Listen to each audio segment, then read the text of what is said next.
Hi, my name's Bailey Roper, drummer for Sirens Fall, and we are here at our practice space, which is kind of weird and it's spooky, and I'm pretty sure it's haunted. But yeah, that's where we are. So it was 10 years ago, so I was 13. I first started playing drums, and I used to just practice for like 3 hours a day, non-stop in the garage, getting a good, strong hatred from my neighbours. But I think that's pretty much how everyone really starts, just from a very young age and going from there on and really, really working hard. I think the very first band that I remember hearing were the Sex Pistols. We were brought up on lots of punk, metal, goth, so we had, artists like The Clash playing on the speakers all the time. We had X-Ray Specs, Slipknot, who else? Sisters of Mercy. The house was always full of music, so I think no matter what I wanted to do, I was always going to be into music. And when I found people like Kiss and David Bowie, I was just so blown away, and I instantly knew exactly what I wanted to do from being the age of 4. Just being a musician was everything I always wanted to be and be a part of that. I got bullied a lot in school, so I always needed to find a way to let out that rage. And I remember from a very early age I was told that I always used to tap on tables and tapping on, pots and pans, which is the usual how it goes. And when I started to get drum lessons, my dad got me into doing drum lessons, and I just instantly knew that's what I wanted to do. And when I'd see drummers like Peter Criss, Joey Jordison, Gareth Grover from Frank Carter and the Rattlesnakes,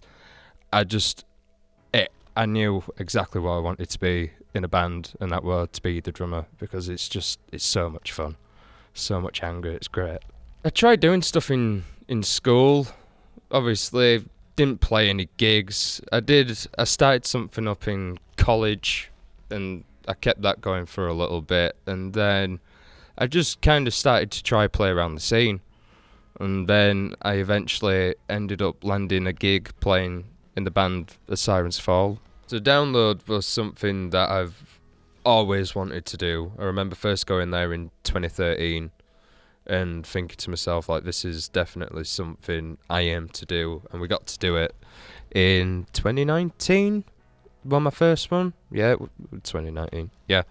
And that was an amazing experience.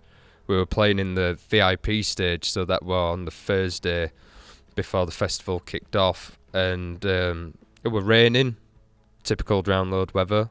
We couldn't have asked for it to be any better.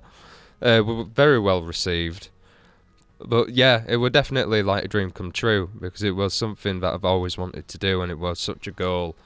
I remember being in school thinking, like, it's something I really need to do at some point in my life, and I finally got to do it, so we're super proud of myself and the boys.